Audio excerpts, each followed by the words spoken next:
Procedo a explicar el caso Canevaro. El caso Canevaro es una demanda que se da entre Italia.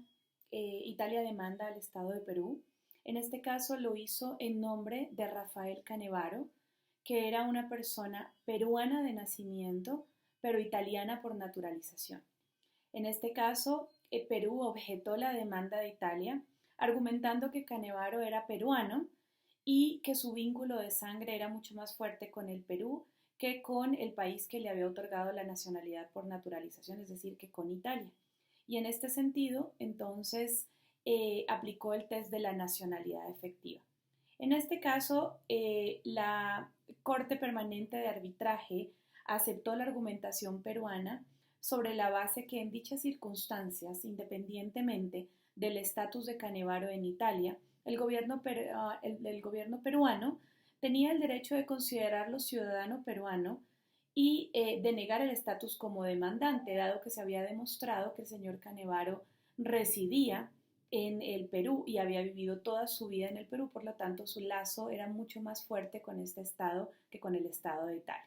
Entonces, en este test de la nacionalidad efectiva o este principio de la nacionalidad efectiva permite que el Estado demandado presente excepciones de fondo de tal manera que pueda contestarse a la demanda, pero solo en aquellos casos en donde hay dos o más nacionalidades. Cuando se ejerce este tipo de demandas, es decir, en el caso de Italia versus Perú, es una representación diplomática la que se está llevando a cabo o una protección diplomática. ¿Okay?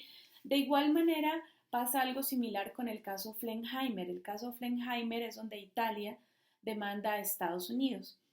En este caso, eh, perdón, corrijo, donde Estados Unidos demanda a Italia. En este caso, ¿qué fue lo que pasó? El señor Flenheimer era un nacional estadounidense y este señor Flenheimer había recibido la nacionalidad alemana por naturalización.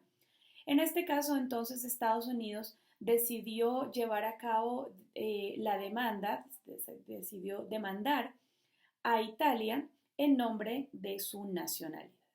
Italia rechazó esta demanda sobre la base de que el señor Flenheimer tenía lazos más fuertes con Alemania que con Estados Unidos, porque no solamente había adquirido la naturalización, sino que había, en este caso, residido durante mucho más tiempo de su vida en este estado y por tal razón consideró Italia que aplicando el test de la nacionalidad efectiva, el lazo era mucho más efectivo del señor Flenheimer con Alemania que con Estados Unidos. Entonces, de la misma manera, vemos cómo opera esto cuando se está queriendo ejercer una protección diplomática, pero obviamente haciendo la aclaración que es en el caso en donde hay dos o más nacionalidades involucradas.